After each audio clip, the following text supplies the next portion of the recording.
Hello，大家好，我是一路。上一次我们讲到了哥哥斯波达野和妹妹深雪入学魔法高校一高，并且将最危险的不法组织波兰奇连锅端掉。接下来让我们接着继续讲。深雪接受光头师傅的指导，在空中翩翩起舞。为了参加9大高校的魔法竞争赛，正在秘密练习幻境摘星。与此同时，小野老师被打野发现，原来小野老师也是光头师傅的徒弟，他同时还是省公安厅的秘密侦查员。目前作为辅导老师被分配到第一高中。对于全国9所魔法大学附属高中而言，9校战是最重要的活动之一，貌似奥运会，学校之间的竞争，同时也关系到学校的威信，所以选拔选手一定是要以能力为优先。第一高中天才云集，不愁没有出战的选手，会头石文字已经选好了出战的选手。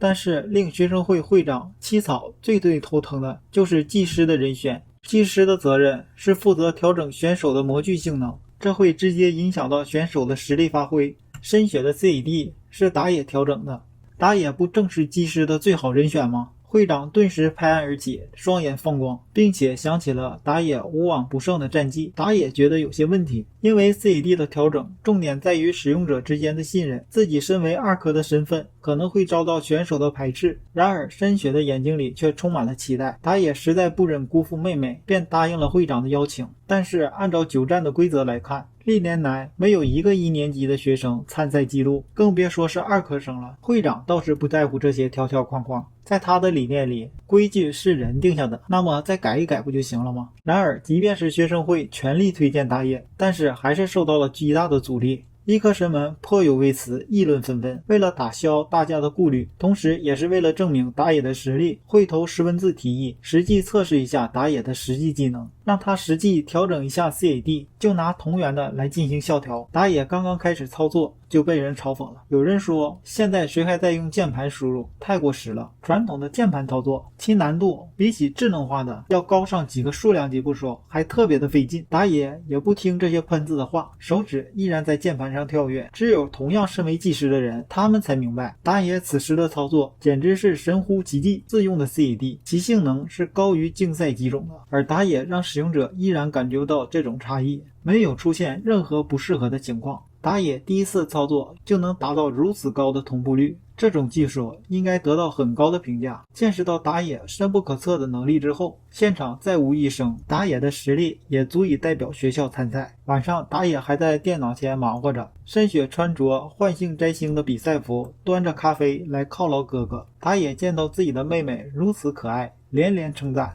然而这个时候，妹妹发现自己的哥哥竟然漂浮在空中，原来是哥哥刚刚完成了常驻型重力魔法。他的哥哥又一次化不可能为可能了，这可是顶级的科学家们穷极一生都无法突破的领域，如今竟然被一个高中生完成了。其实打野并不觉得这个技术有多难，所以他也没什么成就可言，他也只是为了妹妹在参加9校战时更加顺利一些便研究出来罢了。深雪来到地下室，开始实验飞行魔法，只见她的裙子微微飘动，成功的漂浮在半空中，有如翩翩起舞的蝴蝶。飘得起劲的深雪跃到了空中，划出美丽的弧度。打野也十分满意这个魔法的效果，他要尽力帮助妹妹取得获胜。打野和妹妹带着刚刚完成的飞行装置来到自己家的研究所进行实验。2科生的打野竟然是名满天下的工程师谢尔福。打野拿出装置进行展示，总管非常的激动，马上让实验员准备试验。这可是飞行的魔法装置，现在魔法的格局要彻底的改变了。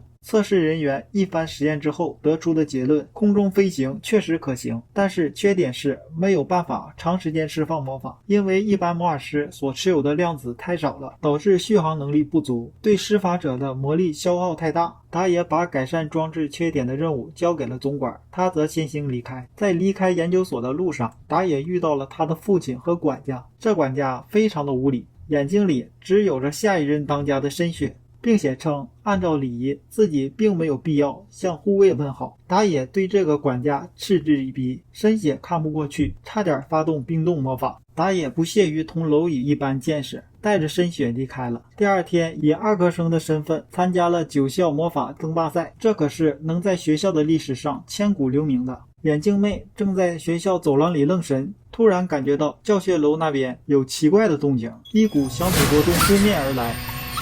美月好奇地朝那边走去，走廊里飘来了香气。从草药实验室的门缝里往里看时，正巧被冈古比察觉到，瞬间就用魔法打了过来。千钧一发之际，打野赶到，挡下了攻击，救下了美月。经过了解得知，甘比古正在练习古代魔法之一的精灵魔法。美月的眼睛非常的特殊，被称为能看见神的眼睛，也就是水晶眼，能看破虚妄，直达本质，可以看见精灵的颜色。美月的眼睛对于甘比古的精灵魔法天生有着熟练效果加成，这可是甘比古偷藏的底牌，所以才偷偷的练习。甘比古请求美月和打野替他保密。9校魔法争霸赛即将开始，带队的会长七草却姗姗来迟，整整迟到了1个半小时。原来是会长精心打扮了一番，但魅力四射的会长在钢铁直男的打野眼里完全没有用。大巴车开动前往赛场，这趟旅行看则平静，实则暗藏凶险。前方的高速公路上出现了一辆黑色的轿车，它突然撞向了护栏，巨大的反作用力的情况下，一下子让车子腾空而起，一路翻滚向大巴。车上满是熊熊的火焰，大巴车司机紧急制动，车上的大家十分的紧张，不知道应该使用什么魔法才好，要是用错了魔法，说不定车子一下就爆炸了，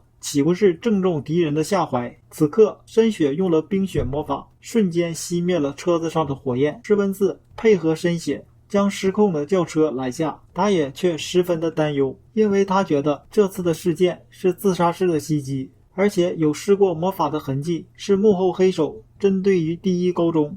到达酒店后，发现了艾丽卡和美月已经恭候多时，是特意为大家来加油打气。9校魔法争霸赛的主办方非常的有诚意，为参赛人员举办了联谊会，就算是接风洗尘了。艾丽卡利用千叶家族的背景，成功以服务生的身份混进了联谊会。联谊会上，深雪成为了焦点，男生们的眼睛不断的扫视着她。来自于第3魔法高校的一条将辉也注意到她的美貌，她是第3高校的王牌。全场的灯光暗了下来，一位身着西装的瘦老头登场了，他是食尸族九岛烈长老，也是国内魔法师顶尖的存在。就在刚刚，他施展了一次大规模的小幅度型魔法来考验在场的选手。不过在场的选手看破这个魔法的只有5个人，这里没逃过火眼金睛的打野。正当打野准备采取行动的时候，九岛长老看了打野一眼，打野也心领神会，明白他的意思。九岛长老说，弄错使用大型的魔法，比不上在使用方法上精雕细琢的小型魔法，期待诸位精雕细琢。打野感叹，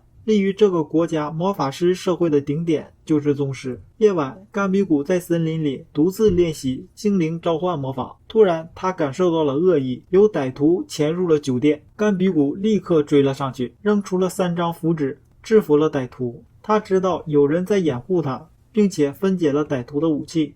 打野从暗中走了出来，那人便是打野。第二天，9校魔法争霸赛正式开始，其内容分为正式赛、新秀赛各5天，总计10天。今年关注的热点是第一高中是否能获得3连胜，还是说由第3高中终结连胜。转眼来到浪板抢先的赛场，风纪委员魔力首先登场，哨声响起，比赛正式开始。起跑阶段，有人使用了自爆战术，制造了大浪干扰其他选手。魔力早有准备，为了不从浪板上掉下来，使用了强化魔法，加固了自身同浪板的对应位置，同时还使用了移动魔法和震动魔法。就这样一直维持着3-4种多重魔法。魔力一马当先，牢牢地占领着第1位，一路跑到了跳板位置。接着他从高台重重地落下，激起了一阵巨大的浪花，浪花影响了其他选手的视线，一个个被迫地慢了下来。魔力顺利地拿下比赛。另一边，打野去和少校会面。根据调查得知，之前在校内出没的可疑人员，他们是国际犯罪组织无头龙的成员，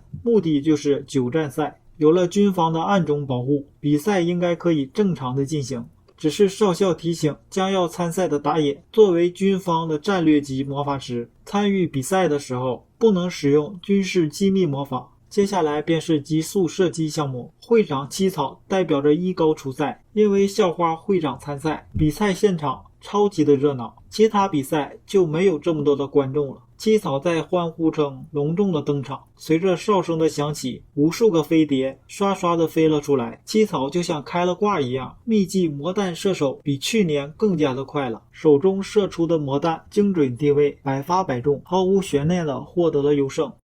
打野低着头，认真的调整比赛用的 CAD。七草准备身穿超短裙，轻装上阵参加网球比赛。乌特人打野呆呆地敲着键盘，面对亮丽的七草视若无睹。难道眼前的七草不比单马香吗？此时的网球比赛已经大幅度的改革，舍弃了传统的球拍击球，引进了魔法阵拍击模式。网球比赛开始，七草精通魔法阵，因此这场比赛轻松的拿下。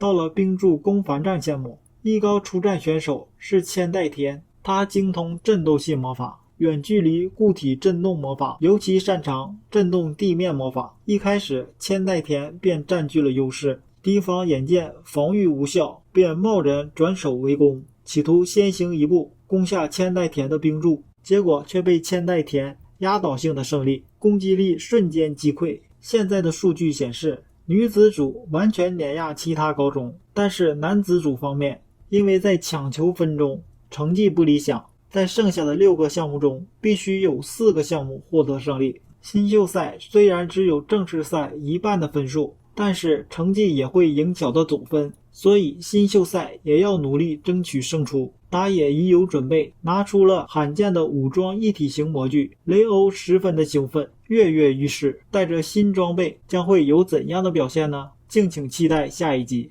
喜欢的小伙伴们还请点赞、留言、关注。